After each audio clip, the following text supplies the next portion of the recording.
Halo, assalamualaikum warahmatullahi wabarakatuh. Jumpa lagi di konten terbaru dari kami ya teman-teman di channel YouTube Sugio Lukito.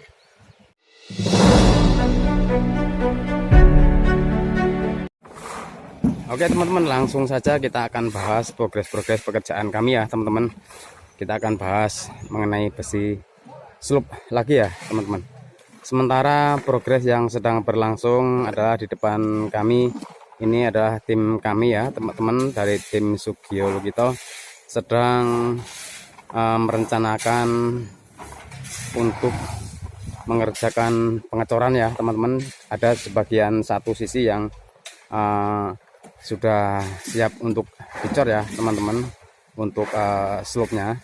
Nah, sebelum ini tertutup semua, kita akan bahas secara tuntas lebih detail lagi ya teman-teman mengenai besi slope-nya untuk rumah 3 lantai ya teman-teman. Oke teman-teman, nah ini yang di depan saya ini adalah rakitan besi slope untuk rumah 2 atau 3 lantai ya teman-teman. Sudah cukup bagus sekali ya teman-teman. Kita akan bahas secara detail tentang besi slope-nya ya teman-teman ya. Nah,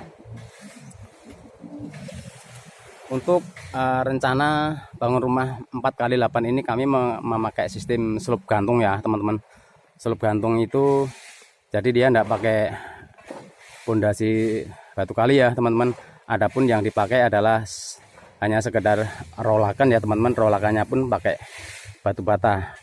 Misalkan tidak pakai batu bata pun juga tidak apa-apa. Misalkan dia cuma dialasin adukan, yang penting rata posisi level ya teman-teman untuk naruh besi slope-nya ini ya teman-teman. Oke teman-teman, nah ini kalau kita kemarin belum bahas detail, kita akan bahas detailnya ya teman-teman.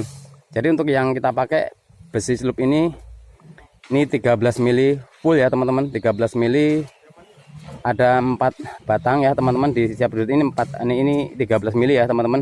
Kemudian untuk supportnya ini 10 mili full, semuanya memiliki lisensi standar nasional Indonesia. Seperti itu ya teman-teman. Jadi 6 batang besi untuk di tiap lajurnya, kemudian naruhnya di atas 3 dan di bawah 3 untuk tulangannya ya teman-teman. Kemudian untuk tulangan bagi ini kita menganyamnya jadi sepertiga bentang kita rapatkan ya teman-teman. Untuk tulangan baginya ya teman-teman, sepertiga daripada bentang kita rapatkan. Jadi karena di sini ini tumpuannya ya teman-teman, ini tumpuan, kemudian yang di tengah ini titik nol ya teman-teman atau lapangan, seperti itu ya teman-teman. Nah, untuk jarak tulang baginya ini kita merakitnya dengan jarak sekitar ya 7,5 cm ya teman-teman. Teman-teman bisa perhatikan jelas 7,5 cm. Kemudian untuk besinya ini pakai besi 6 mili teman-teman. 6 mili, berhubung kami merencanakan beton ini nanti 20 kali 30, jadi ininya dibikin, ini kami bikin 15 ya teman-teman.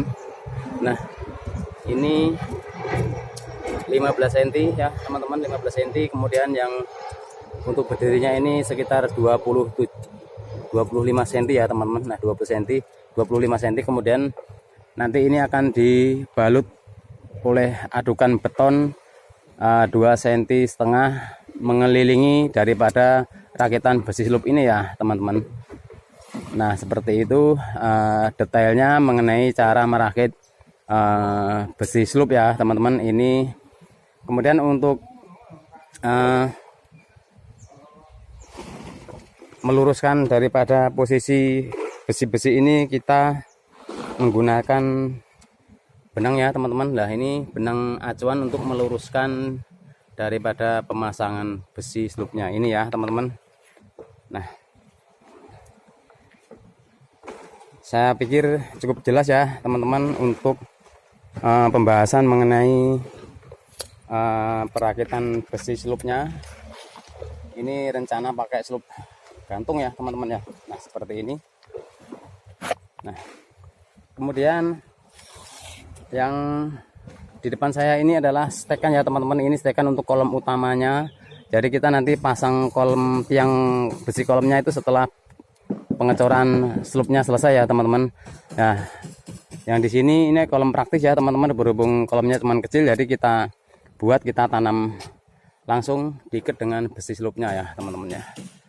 Nanti untuk kolom utamanya ini kita pakai ukuran ini 35 ya teman-teman. 35 ini pakai 8 batang tulangan besi ya teman-teman. Lanjut kita akan bahas mengenai progresnya untuk pengecorannya ya teman-teman. Nah, ini begestingnya sebagian sudah siap ya teman-teman. Kita untuk material begestingnya pakai triplek 8 mili ya teman-teman. Kemudian diperkuat dengan adanya reng atau kaso juga bisa ya teman-teman. Nah, ini cukup jelas ya teman-teman. Ini rencana pengecorannya itu nah ini agak jelas ya teman-teman, 20 cm untuk lebarnya. Kemudian untuk panjangnya ini nanti sekitar 30-an ya teman, 30 cm. Kemudian yang tidak kalah penting lagi mengenai salurannya ya teman-teman. Salurannya, berhubung salurannya ini ada di bawah sloop ya teman-teman, kita rancang sekalian ya teman-teman untuk saluran air kotor dan saluran tinja ya teman-teman. Kita pasang sekalian. Jadi ini kita pakai pipa PVC dari Rucika ya teman-teman. Kita pakai yang D ya teman-teman. Ini sudah cukup bagus untuk instalasi air rumah tinggal ya teman-teman ya, karena ini sifatnya cuma untuk mengalirkan air, mengalir tanpa ada tekanan. Jadi kita cukup memakai yang D ya teman-teman. Nah, nanti kalau untuk saluran air yang ada tekanannya ya teman-teman, nanti kita pakai Wavin yang AW ya teman-teman ya. Itu biasanya diperuntukkan untuk saluran-saluran air bersih ya teman-teman. Nah, ini adalah progres pengecoran sloopnya ya teman-teman. Tadi dibahas sudah mengenai campuran pasir, koral, dan semen ya teman-teman. Kita tinggal mengikuti aja aturan pabrikasi dari semennya. Jadi tidak begitu rumit ya teman-teman kalau untuk pembahasan pengecoran betonnya. Oke teman-teman, demikian kiranya yang bisa kami bahas mengenai progres pekerjaan kami ya teman-teman. Bangun rumah 3 lantai dengan ukuran 4x8 ya teman-teman. Semoga bermanfaat buat kita semua ya teman-teman. Dukung terus channel ini agar senantiasa selalu bisa berbagi tentunya mengenai progres-progres proyek yang sedang kami kerjakan ya teman-teman, tutorial bangunan. Oke teman-teman, terima kasih sudah menonton. Sampai ketemu lagi di konten-konten kami berikutnya. Akhir dari kami, wassalamualaikum warahmatullahi wabarakatuh.